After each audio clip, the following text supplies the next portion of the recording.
Aku pikir tunangan anakku sempurna. Sampai aku memergokinya bersama suamiku. Sebelum kita mulai, jangan lupa like, komentar, dan berlangganan. Nama saya Kayana Paramita. Saya berusia 48 tahun. Saya bekerja dengan angka. Saya membantu orang-orang dengan pajak. Saya memiliki kantor kecil di sebuah tempat bernama Menteng. Orang-orang bilang pekerjaan saya jujur. Saya menikah dengan Bima Wiratama. Dia berkumis tipis. Dia bekerja sebagai direktur keuangan di sebuah perusahaan besar. Kami memiliki seorang putra. Namanya Galih Mahesa Wiratama. Galih berusia 26 tahun. Dia mempelajari bangunan dan taman, tetapi bekerja sebagai analis properti. Dia sangat menyukai desain lanskap, tetapi dia tidak banyak bicara tentang impian besarnya. Hari ini seharusnya menjadi hari yang sangat bahagia. Galih akan menikah dengan Chandra Dewi.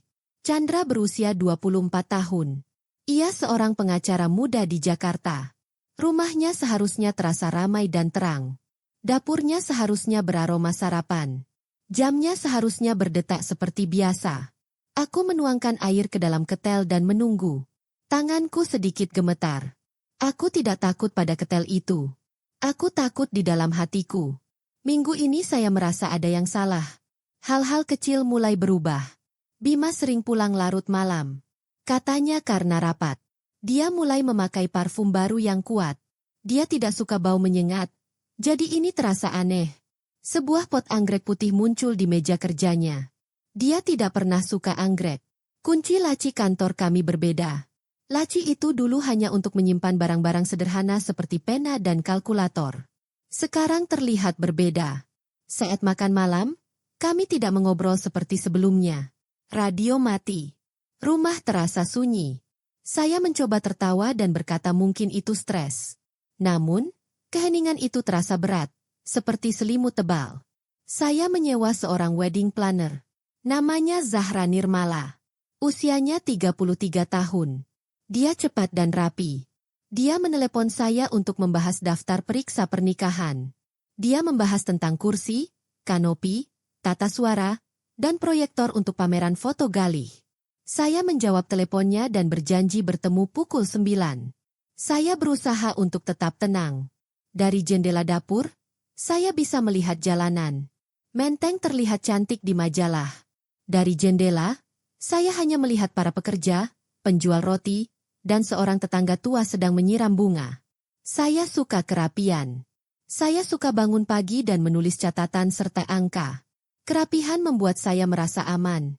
Namun, ada sesuatu di dalam rumah yang terasa tidak rapi lagi. Ada sedikit retakan di sana sejak lama, tetapi saya tidak pernah memperbaikinya. Bima mengenakan jaketnya dan berkata ia akan keluar untuk memeriksa penjual listrik. Ia tidak mencium keningku seperti yang biasa ia lakukan. Aku berkata pada diri sendiri, tidak apa-apa. Pria memang sibuk. Pintu depan tertutup pelan. Rumah itu terasa bernapas. Aku pergi ke ruang kerjaku. Meja kayu itu penuh dengan kertas-kertas yang sudah kutandatangani. Aku suka mejaku rapi. Aku bercermin kecil. Aku lelah, tapi wajahku tampak tegar. Aku ingin menjadi berani. Galih masuk ke ruangan. Ia berdiri di ambang pintu. Wajahnya pucat, seperti habis menangis. Ia putra tunggalku. Ia menyimpan banyak hal dalam hatinya. Ia bilang ada sesuatu yang berat untuk dikatakan. Ia duduk dan menggenggam tanganku. Di luar, para pekerja sedang menurunkan beberapa dekorasi. Suara itu terdengar dari jendela. Galih menarik napas dalam-dalam. Ia berkata, "Bu, aku tidak yakin ingin menikah dengan Chandra." Ia berhenti dan menelan ludah. Ia menatapku seperti orang yang harus mengatakan yang sebenarnya. Ia mengeluarkan ponselnya. Ibu jarinya gemetar. Di telepon, Galih menunjukkan sebuah obrolan. Obrolan itu antara Chandra dan seorang kontak bernama H. Pesan-pesannya terkadang tampak biasa saja. Mereka membicarakan pekerjaan dan dokumen. Namun, terkadang pesan-pesan itu berisi hal-hal yang terasa seperti cinta. Mereka menuliskan kata-kata manis yang singkat. Pesan-pesan itu selalu aktif hingga larut malam. Mereka sering menggunakan emoji jam konyol. Galih merasa pola waktunya sama saja ketika ayahnya pulang larut malam. Selanjutnya, Galih menunjukkan foto-foto buram dari kamera parkir di sebuah hotel bintang 5. Ia menunjukkan foto seorang pria jangkung berjas berjalan bersama seorang wanita bergaun. Wanita itu adalah Chandra. Wajah pria itu tidak jelas, tetapi cara berjalannya tampak seperti Bima. Foto-foto itu diambil pada 3 hari Rabu yang berbeda. Langkah-langkahnya tampak sama di semua foto. Galih mengatakan ia tidak yakin, tetapi ia merasa tidak enak hati. Saya ingin berteriak dan lari ke hotel. Saya ingin menghancurkan semuanya. Tapi Galih meletakkan tangannya di tangan saya dan berkata kita butuh bukti. Dia tidak mau ada kesalahan. Dia ingat suatu kali saya salah menuduhnya dulu. Kita tidak mau salah lagi. Dia bilang, Bu, kita harus sabar. Lalu Galih menunjukkan lebih banyak lagi. Dia menunjukkan foto Chandra sedang memegang tas yang sangat mahal. Saya tahu tas itu harganya lebih mahal dari gaji saya 2 bulan. Dia menunjukkan pesan bank yang mengatakan bahwa kartu kredit Chandra tiba-tiba lunas. Dia menunjukkan transfer ke rekening bank Chandra dari sebuah perusahaan bernama PT Citra Safira Prima. Perusahaan itu masih baru. Alamatnya adalah sebuah ruang kantor bersama tempat banyak orang bekerja dan berpindah-pindah. Saya mencoba berpikir tenang. Mungkin perusahaan itu klien Chandra. Mungkin ada alasan bagus. Tapi Galih menunjukkan waktu transfernya. Transfer sering terjadi sehari setelah foto-foto hotel hari Rabu. Dia juga menunjukkan nota bank keluarga kami. Ada penarikan tunai rutin. Jumlahnya berbeda-beda, tetapi terjadi pada hari Rabu dan Sabtu. Saya menatap angka-angka itu. Dada saya terasa berat. Galih bilang dia minta bantuan Tante Sari. Tante Sari itu adik saya. Umurnya 43 tahun. Dulunya polisi. Dia orangnya tegas dan tidak suka penjahat. Dia keluar dari kepolisian dan sekarang bekerja sebagai detektif swasta. Dia menemukan barang hilang, memeriksa uang, dan menemukan bukti. Dia pemberani dan pendiam. Dia tahu bagaimana menunggu fakta. Bibi Sari menyusun rencana. Ia melakukan pengawasan jarak jauh dari apartemen di seberang hotel. Dipa, teman Galih, membantu dengan kamera dan data. Galih membantu mengumpulkan surat-surat bank yang bisa mereka dapatkan secara legal. Bibi Sari bilang kita harus mempersiapkan semuanya dengan matang. Kalau kita bertengkar terlalu cepat, kita bisa kehilangan segalanya. Kita bisa saja membuat kesalahan besar. Bibi Sari juga melihat surat pinjaman untuk dana pensiun. Kertas itu memiliki tanda tangan yang mirip dengan tanda tangan saya. Tapi ada yang salah. Huruf A pada Kayana tidak memiliki kaitan seperti yang biasa saya gunakan. Tekanan penanya tidak terasa seperti milik saya. Katanya tanda tangannya berbeda. Ini mungkin berarti seseorang memalsukan nama saya. Pikiran itu membuat saya sangat sedih. Saya ingat menandatangani beberapa dokumen beberapa bulan yang lalu. Saya tidak ingat ada pinjaman pensiun. Suara saya bergetar. Kalau tanda tangannya palsu, gawat sekali. Galih bilang Tante Sari punya cara untuk membandingkan surat. Dia tahu cara melihat perbedaan kecil. Dia bilang kita jangan dulu mengkonfrontasi siapapun.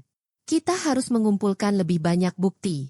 Kita harus membuat kotak bukti yang rapi dan kuat.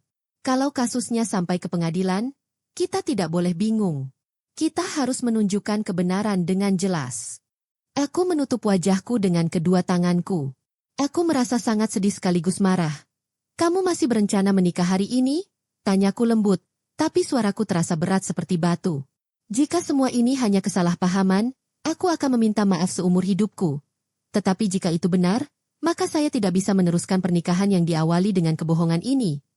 Aku mencintai Chandra, tetapi aku lebih mencintai kejujuran. Aku berdiri diam di luar. Aku bisa mendengar si pembuat tenda memberi perintah singkat. Tarik, tahan, geser, katanya berulang-ulang setiap bunyinya terasa seperti jantungku sendiri yang ditarik terpisah. Harapanku, harga diriku, dan kepercayaanku kepada orang yang tidur di sampingku semuanya terasa hancur. Lalu Galih mengeluarkan sebuah map tipis berwarna coklat dari tasnya. Di dalamnya ada daftar tugas. Bibi Sari meminta ibu untuk membantu urusan keuangan, kata Galih. Kami akan memeriksa laporan bank beberapa bulan terakhir. Kami akan melihat apakah ada transfer uang yang mencurigakan. Kami akan menuliskan setiap tanggal dan jumlah dengan hati-hati. Aku mengangguk. Semuanya sudah tertata rapi, seperti rapat pajak yang biasa kutangani di kantor. Rasanya lucu dan menenangkan di saat yang sama. Aku mengerti, kataku pelan. Aku akan datang. Galih menatapku. Matanya basah, tapi ia tetap tenang. Terima kasih, Ibu, bisiknya. Sebelum kami sempat berdiri, ponsel Galih berdering. Ia melihat pesan itu dan matanya terbelalak. Dari siapa? Tanyaku. Dari Bibi Sari, katanya. Ia menelan ludah. Dia bilang, targetnya bergerak. Pagi ini, mereka ada di rumah kita. Tepat pada saat itu, Sari masuk. Dia mengenakan ransel hitam dan topi baseball yang menutupi poninya. Dia tampak tenang dan serius. Iya, adikku, kata Galih. Sari dulu polisi. Sekarang detektif swasta, dia tidak membuang-buang waktu. Kita akan mengadakan pertemuan kecil, katanya sambil mengeluarkan sebuah map plastik berisi foto-foto, daftar, dan gambar aliran uang dengan spidol merah. Sari mulai menjelaskan semuanya. 3 minggu yang lalu, katanya, setelah Galih mengirimi saya pesan yang mengkhawatirkan, saya menyewa sebuah apartemen kecil di seberang sebuah hotel besar di Sudirman. Dari balkon, saya menggunakan kamera berlensa panjang. Saya menyembunyikannya di dalam pot bunga agar tidak ada yang bisa melihat. Saya meminta bantuan Dipa, teman Galih, untuk membantu saya mengatur kamera dan komputer. Dia menjelaskan bagaimana mereka menyimpan setiap foto dengan waktu dan lokasi, sehingga tidak seorang pun dapat mengatakan foto-foto itu palsu. Kami membutuhkan bukti yang kuat, katanya. Lalu dia memberiku beberapa foto cetakannya. Dalam foto-foto itu, saya melihat Chandra keluar dari lift hotel pada 3 hari Rabu yang berbeda. Di waktu yang berbeda di foto lain, ada seorang pria berjas. Tubuhnya tampak tinggi dan tegap, tetapi wajahnya tidak jelas. Sari menunjuk tubuh pria itu. Lihat cara dia berjalan. Bahu kanannya agak rendah. Tangan kirinya tidak banyak bergerak. Dia menatapku tajam. Ini mirip Bima. Dadaku terasa sesak. Aku ingin dia salah. Sari membalik halaman. Ternyata itu bagan arus uang. Ini dari rekening bank. Katanya garis merah menunjukkan bahwa setiap hari Rabu dan Sabtu, sejumlah besar uang diambil. Antara 5 dan 20 juta uang tersebut berpindah dari rekening keluarga ke rekening pribadi Bima, lalu ke perusahaan bernama PT Citra Safira Prima.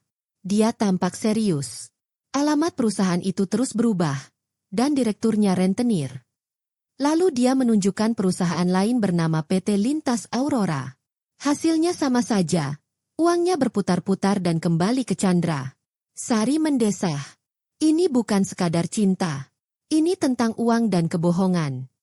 Dia menunjukkan saya selembar kertas dari pinjaman dana pensiun yang membutuhkan 2 tanda tangan. Tanda tangan Bima dan tanda tangan saya. Dia menunjuk ke tanda tangan palsu.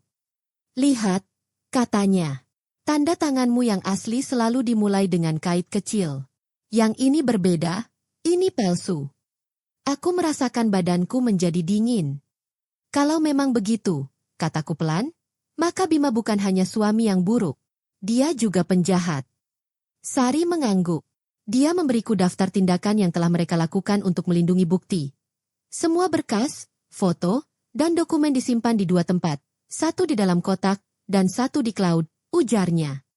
Setiap berkas memiliki kode dan tanda waktu. Kami mencatat kapan dan di mana kami mengambil semuanya. Dia menatapku lembut. Kita tidak melakukan ini untuk balas dendam. Kita melakukan ini agar kebenaran tidak bisa disembunyikan. Aku mengangguk, meski hatiku sakit. Jadi, apa rencanamu hari ini? Tanyaku. Sari berkata, Chandra akan datang pagi ini untuk memeriksa perlengkapan pernikahan dan berganti pakaian. Bima juga akan datang. Saya akan bertindak sebagai bagian dari tim catering di luar. Dipa akan membantu dengan sistem suara. Jika mereka membuat kesalahan di ruang keluarga, kami akan melihat semuanya dengan jelas. Tapi kamu harus kuat. Tetaplah di taman belakang. Kalau kamu menangis atau berteriak, semuanya akan berantakan. Aku tertawa kecil. Sedih. Kau ingin aku menonton dan diam saja. Dia mengangguk. Hanya beberapa menit. Matahari sudah tinggi. Para pekerja sedang mendekorasi tenda, menggantung bunga, menempa kayu, dan memasang lampu. Bau lem bercampur bau harum mawar di luar. Semuanya tampak seperti perayaan. Di dalam, Rasanya seperti badai yang siap menerjang. Galih memberiku kertas lain, daftar semua transfer uang. Saya melihat tanggal-tanggalnya dan menandai beberapa yang cocok dengan pertemuan Bima di malam hari. Setiap tanda menyakitkan, tetapi aku perlu tahu kebenarannya. Lalu bel berbunyi. Ternyata Zahra, si perencana pernikahan. Dia tampak ceria, tetapi juga gugup. Dia memeriksa lampu dan bertanya tentang kabel listrik tambahan. Ada kejutan, kata Galih lembut. Zahra tersenyum dan tidak bertanya lagi. Ia tahu kapan harus diam. 15 menit kemudian, sebuah mobil putih berhenti di depan gerbang. Chandra keluar mengenakan gaun sederhana sambil memegang kotak sepatu. Bima keluar dari mobil lain sambil menenteng map hitam. Mereka tiba hampir bersamaan. Seolah takdir ingin aku melihat kebenaran. Sari berbisik, pergi ke taman belakang. Diam. Aku berjalan ke teras belakang dan bersembunyi di balik pot bunga besar. Melalui jendela kaca, saya melihat mereka memasuki ruang tamu. Mereka berdiri berdekatan, terlalu dekat. Jantungku berdebar kencang. Bima meletakkan mapnya di atas meja. Chandra meletakkan kotaknya. Lalu mereka berpelukan, wajah mereka semakin dekat hingga akhirnya mereka berciuman. Aku membeku. Tanganku gemetar. Aku ingin berteriak, tetapi Galih memelukku dari belakang. Bu, bisiknya. Suaranya pun bergetar. Jangan bergerak. Kami butuh bukti. Sari berdiri di dekat pagar, berpura-pura membawa nampan catering. Kamera teleponnya menunjuk ke arah jendela. Klik. Klik setiap bunyinya bagaikan paku yang ditancapkan ke hatiku. Dipa berdiri di dekat sudut, berpura-pura sedang memperbaiki kabel. Perekam suaranya disembunyikan di dalam kipas yang mendorong suara mereka ke arah kami. Di dalam, aku mendengar suara lembut Chandra. Tunggu sebentar. Bima mengatakan sesuatu yang tak bisa kudengar. Mereka bicara pelan, seperti orang yang menyimpan rahasia. Aku merasakan air mata membakar mataku. Aku ingat semua pagi saat aku menyiapkan sarapan, semua malam saat aku menunggunya pulang. Saya pikir kebosanan adalah musuh pernikahan. Sekarang saya tahu, musuh yang sebenarnya adalah kebohongan. Bima mundur selangkah dan mengatakan sesuatu tentang waktu dan pengaturan. Lalu saya mendengar satu kata dengan jelas, mengatur. Kata itu terngiang di kepalaku. Mengatur apa? Siapa? Siapa yang mengendalikan hidupku selama ini? Aku melangkah kecil ke depan, tetapi Galih memegangku erat. Jangan, Bu, katanya. Kita perlu mereka tetap waspada.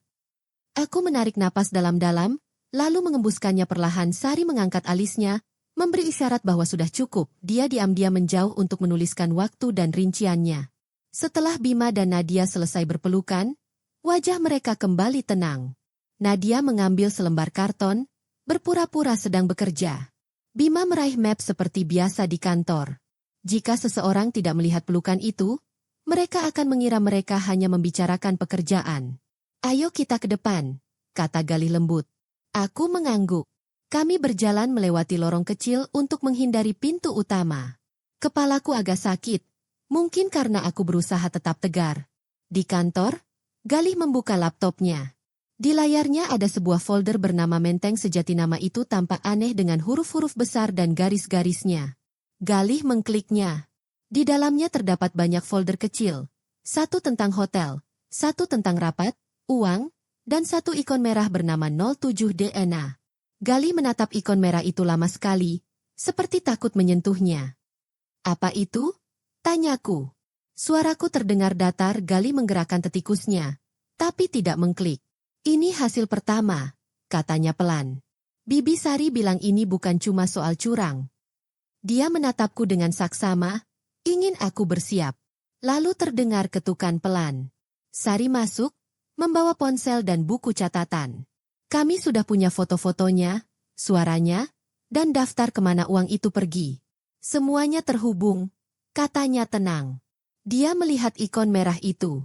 Sebelum kamu bertanya, aku akan memberitahumu. Ya, kami mengambil sikat gigi dari kamar mandi Bima beberapa hari yang lalu. Dan ya, kami membandingkannya dengan sampel lain dari seorang gadis remaja.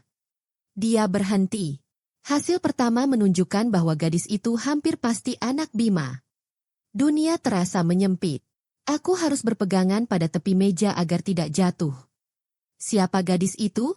Tanyaku, berusaha terdengar kuat. Namanya Lara, kata Sari. Umurnya 15 tahun. Ibunya dulu bekerja di kantor lama Bima. Dia berhenti sejenak. Uang yang kami temukan bukan hanya untuk belanja Nadia. Ada sesuatu yang disembunyikan, sesuatu yang sudah lama dia bayar. Ini bukan hanya tentang cinta. Ini tentang keluarga. Aku mengangguk pelan dan duduk. Pikiranku berputar bagai ombak. Semua hal yang sebelumnya tak ku mengerti. Uang yang diambil setiap Rabu dan Sabtu, pinjaman pensiun, perusahaan-perusahaan palsu, semuanya mulai masuk akal. Semua hadiah yang kudapatkan hanyalah sebagian dari rahasia besar itu. Dipa datang membawa selembar kertas berisi rencana pemasangan kabel dan proyektor. Sinyalnya sudah siap, katanya. Cukup tekan satu tombol untuk memulai pertunjukan. Ia memberi saya selembar kertas kecil berisi rencana pemasangan kabel dan pergi. Di luar, orang-orang sibuk bekerja. Saya bisa mendengar suara palu dan musik. Dunia di luar tampak normal, tetapi di dalam kantor kami, sesuatu yang serius sedang terjadi. Kami sedang membangun tembok, bukan dengan batu bata, tetapi dengan kebenaran. Galih duduk di sampingku. Ia menggenggam tanganku. Bu, katanya lembut, kalau ibu mau berhenti, kita bisa berhenti. Aku menatap putraku, anak laki-laki yang dulu ku gendong, kini tumbuh dewasa dan berani. Ayo kita lanjutkan, kataku pelan, tapi kita harus tetap tenang. Aku melihat ikon merah itu lagi, lalu menutup laptop. Belum, kataku. Sari mengangguk. Baik, katanya. Kita harus siap. Ketika dunia bertanya nanti, semuanya harus jelas. Aku berdiri di depan cermin. Wajahku tampak lebih tua, tetapi mataku tampak lebih kuat. Aku membetulkan syalku, menarik napas dalam-dalam, dan meraih gagang pintu.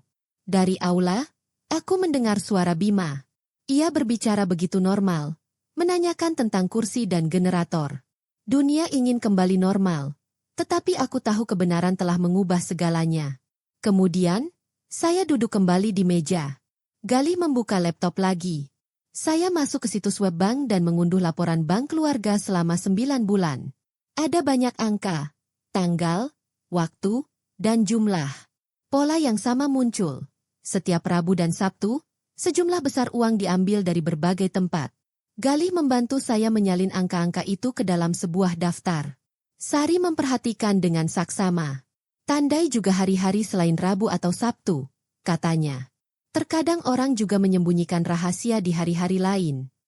Kami menemukan sejumlah kecil pada hari Selasa dan Kamis. Setelah selesai menyalin, Galih mendesah. Kalau ini pekerjaan kantor, pasti ada catatannya, kataku. Tapi tidak ada apa-apa di buku keluarga. Sari menunjukkan 2 lembar kertas, tanda tangan asliku dan satu lagi di formulir pensiun. Lihat, katanya. Yang ini palsu. Pengait di huruf AMU hilang. Ada yang menyalin namamu. Aku menatapnya. Rasanya seperti lantai telah lenyap. Kepercayaan tak lagi punya tempat untuk berlabuh. Galih membuka berkas lain, memperlihatkan anak panah uang yang berpindah dari satu rekening ke rekening lain. Tampak seperti sungai yang mengalir di layar. Uang dari rekening bersama kami masuk ke rekening pribadi Bima, lalu ke perusahaan bernama PT Citra Safira Prima, lalu ke Nadia, lalu ke perusahaan lain. Setiap kali, semuanya tampak seperti transaksi bisnis, tapi ternyata palsu. Ini rencana untuk menyembunyikan asal uangnya, kataku pelan. Galih menunjukkan kwitansi palsu, memo yang tidak jelas, dan catatan pengeluaran. Kita tidak bisa asal menuduh, katanya. Kita harus menghubungkan semuanya. Uang, dokumen palsu, dan alasan dibaliknya. Alasannya kini jelas. Ini bukan sekadar perselingkuhan. Ini tentang seorang anak yang dirahasiakan, sebuah tugas tersembunyi. Lara. Aku mendesah. Aku takut kamu bakal kena imbasnya, kataku pada Galih. Ini bukan sekadar kekecewaan. Ini kejahatan. Galih menggenggam tanganku erat. Bu, kalau kita berhenti sekarang, orang jahat akan terus berbuat jahat. Aku tidak akan membiarkan itu terjadi. Tidak untukmu, tidak untukku. Sari mengangguk dan mulai menyimpan semua berkas ke 3 flash drive dan ke cloud. Kita harus memastikan tidak ada yang bisa mengubah ini, katanya. Setiap berkas punya waktu dan nama. Dengan begitu, tidak ada yang bisa bilang kita memalsukannya. Dia mengunci satu flash drive di dalam laci, menaruh yang lain di dalam tasnya, dan berkata, "Yang ketiga, kita akan sembunyikan di tempat yang hanya kita yang tahu." Menjelang malam, sebuah pesan dari Kanya mengatakan bahwa uji suara telah selesai dan MC telah tiba. Saya membalas singkat, masih memperhatikan angka-angka di layar. Kami siap mengatakan yang sebenarnya. Tapi mengatakan, kami akan melaporkannya ke polisi. Itu mudah. Menjalani kebenaran itu di rumah sendiri jauh lebih sulit. Telepon Sari berdering. Ternyata komisaris polisi Arif. Katanya dia siap memeriksa berkas malam ini. Kami memutuskan untuk menemuinya di sebuah kafe kecil. Sari berkata, kita akan bawa semuanya. Daftar uang, tanda tangan palsu, dan rekamannya. Tapi Arif butuh satu hal lagi. Alasan mereka melakukan semua ini. Alasannya, kataku perlahan, adalah yang membuat angka menjadi sebuah cerita. Tanpanya, orang-orang akan bilang itu hanya kebetulan. Kami mengakhiri pekerjaan kami dengan perasaan lelah. Tetapi jelas. Kebenaran akhirnya terungkap. Gali menatap ikon merah itu lagi. Haruskah kita membukanya sekarang? Tanyanya. Aku menatap Sari. Dia mengangguk. Hasilnya belum final, tapi cukup untuk dijadikan acuan. Atas nama hukum, ujarnya tegas, kami memiliki surat perintah penangkapan untuk Chandra Dewi dan Bima Wiratama atas tuduhan penipuan dan penggelapan. Para tamu terdiam. Beberapa mundur. Beberapa mulai merekam. Chandra gemetar. Bima membeku. Arif melanjutkan, kasus ini akan ditangani dengan baik. Mohon tetap tenang. Orang-orang dari tim mendekat dan berdiri di sampingnya. Satu di sebelah kiri dan satu di sebelah kanan. Chandra melihat sekeliling, mencoba mencari seseorang yang bisa membantunya. Lalu ia menatapku hanya sesaat. Dia tidak tampak marah atau takut, dia tampak seperti seseorang yang tiba-tiba menyadari bahwa dia berdiri di tepi tebing yang sangat tinggi. Aku tak mengalihkan pandangan dari matanya. Bima mundur selangkah. Lalu ia mencoba lari dari sisi panggung. Sari bergerak cepat, menyentuh bahunya, dan memegangnya dengan erat. Cukup, katanya dengan suara tenang dan datar. Bima mencoba menepis tangannya. Namun dia tidak melawan, dia menunduk. Wajahnya tiba-tiba tampak 10 tahun lebih tua hanya dalam 10 menit. Dipa mematikan siaran langsungnya. Layar kembali gelap, Zahra berjalan ke barisan depan, meminta para pekerja untuk menenangkan para tamu, dan membuka pintu keluar. Pak Joko yang selalu bersikap profesional hingga membuat saya ingin memeluknya, kembali mengambil mikrofon. Dia berbicara dengan lembut dan membimbing para tamu untuk beristirahat di area depan, tak ada teriakan. Hanya suara kursi bergeser, desahan pelan, dan langkah kaki perlahan meninggalkan panggung yang baru saja berubah menjadi ruang sidang. Saya berikan flash disk yang berisi semua bukti itu kepada Pak Polisi Arif. Dia mengangguk, menaruhnya dengan hati-hati ke dalam tas dokumennya, dan mengucapkan terima kasih kepadaku. Gali berdiri di sampingku. Kami tidak berpelukan atau menangis. Kami hanya berdiri di sana, menyaksikan gambaran keluarga bahagia yang telah kami bangun bertahun-tahun perlahan hancur. Pernikahan itu dibatalkan, tak seorang pun mengatakannya keras-keras. Tetapi semua orang tahu faktanya jelas, lentera-lentera itu masih menyala, tetapi maknanya telah berubah. Rasanya seperti mematikan lampu di kamar anak Anda saat mereka akhirnya tumbuh dewasa. Aku menarik napas dalam-dalam. Rasanya pahit tapi jujur. Malam itu berakhir tanpa tepuk tangan. Hanya suara kursi bergerak dan lentera mati satu persatu dengan sendirinya. Keesokan paginya, teleponku tak henti-hentinya berdering. Situs web berita menulis tentang pekarangan rumah saya dan mengunggah fotonya. Halaman gosip mengajukan pertanyaan besar, beberapa klien lama saya mengirim pesan singkat. Mereka menulis, saya harap Anda baik-baik saja. Namun di akhir pesan mereka berkata dengan dingin, kami akan menunda proyek Anda untuk saat ini. Kantor saya yang biasanya sibuk dengan laporan dan rapat, tiba-tiba menjadi sangat sepi. 2 klien membatalkan janji temu mereka.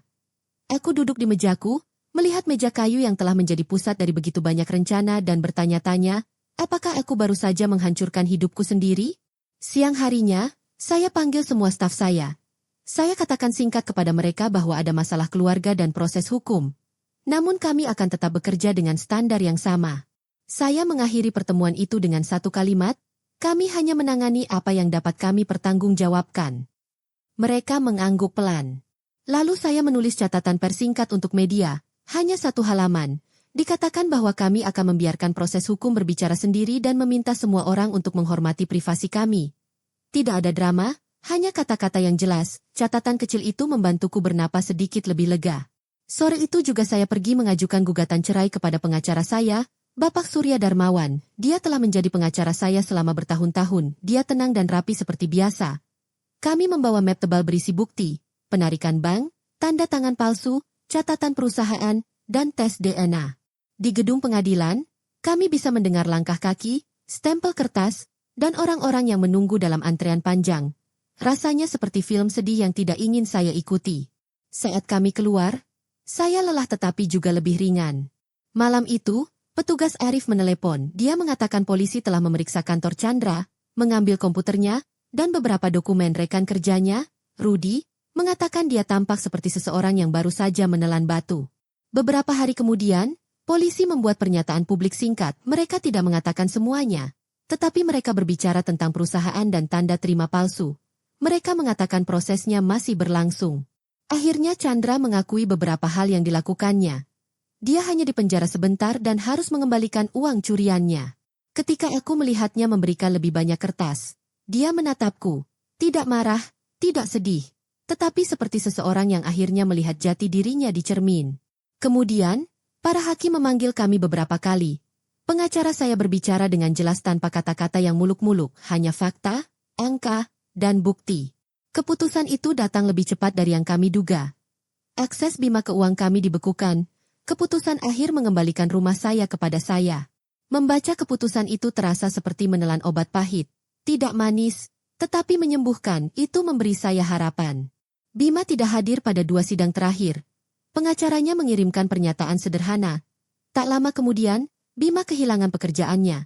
Seorang tetangga mengatakan kepada saya bahwa semua orang di kantornya mulai menghindarinya. Setelah semua itu, saya merasa sedih sekaligus lega.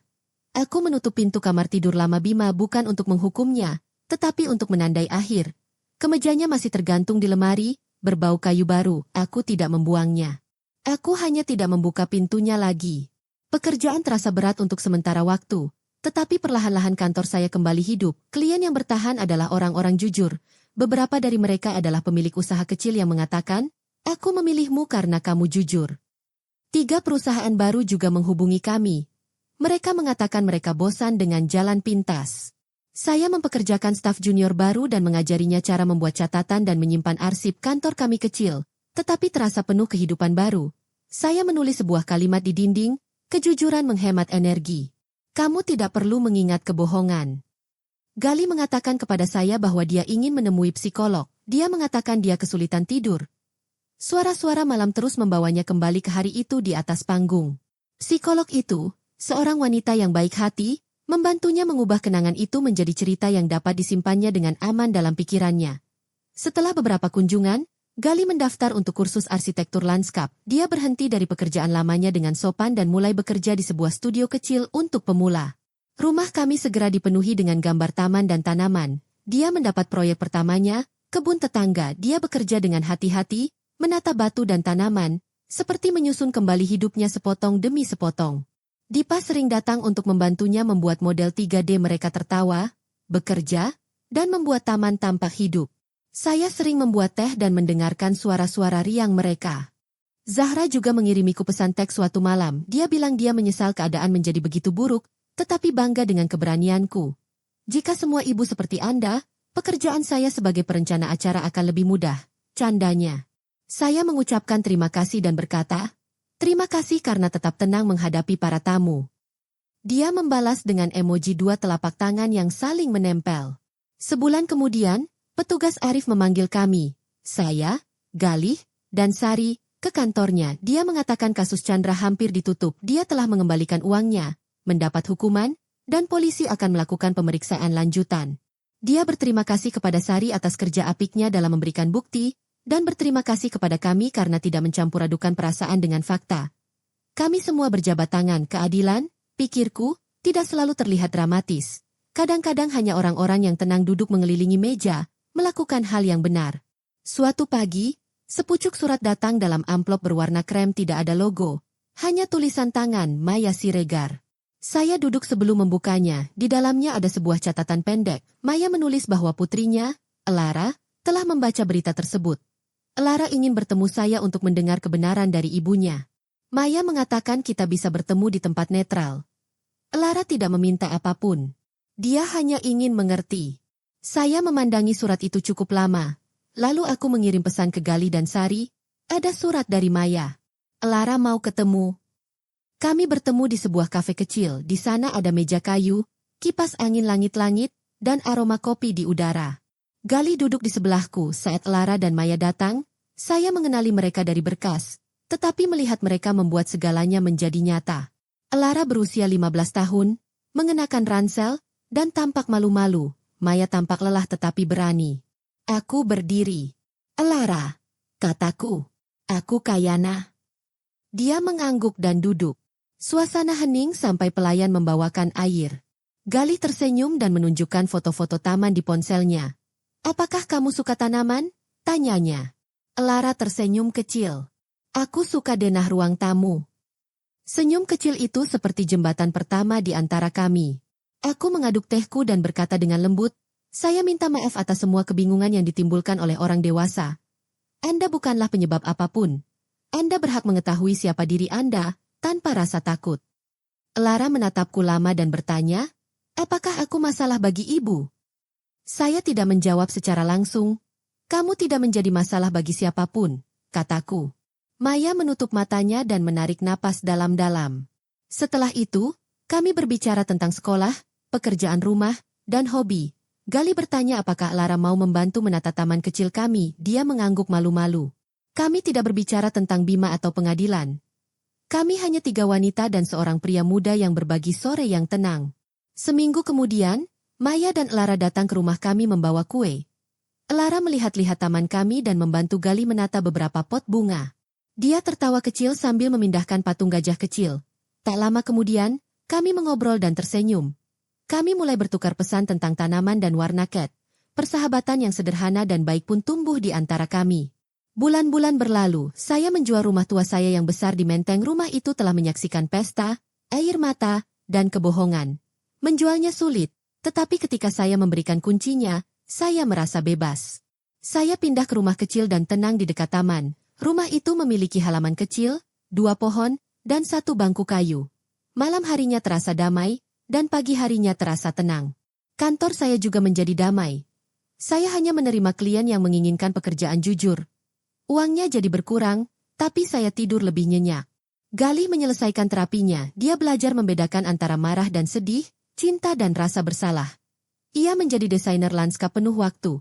Dia membuat taman untuk sekolah, rumah-rumah kecil, dan bahkan atap. Proyek pertamanya selesai pada akhir tahun. Anak-anak bermain di sana, orang tua berbincang riang, dan Gali berdiri di belakang sambil tersenyum tenang. Suatu hari, ia memperkenalkan Raina Puspa, seorang pustakawan berusia 24 tahun. Dia tenang dan lembut, dia suka mendengarkan dan tidak terburu-buru berbicara. Saya langsung menyukainya. Gali tampak damai di dekatnya, dan itu membuatku bahagia. Lara mulai mengunjungi kami setiap 2 minggu, dia membawa gambar-gambarnya dan bercerita tentang sekolah. Maya juga kadang-kadang datang membawa kue dan cerita dari pekerjaan barunya. Kami tidak menamai apa yang kami lakukan sekarang. Kami hanya berbincang, tertawa, dan pulang dengan hati lebih ringan. Suatu malam, hujan turun dengan lembut. Seseorang mengetuk pintuku. Itu Bima. Dia tampak lebih tua dan lelah. Dia mengatakan dia telah menjalani terapi.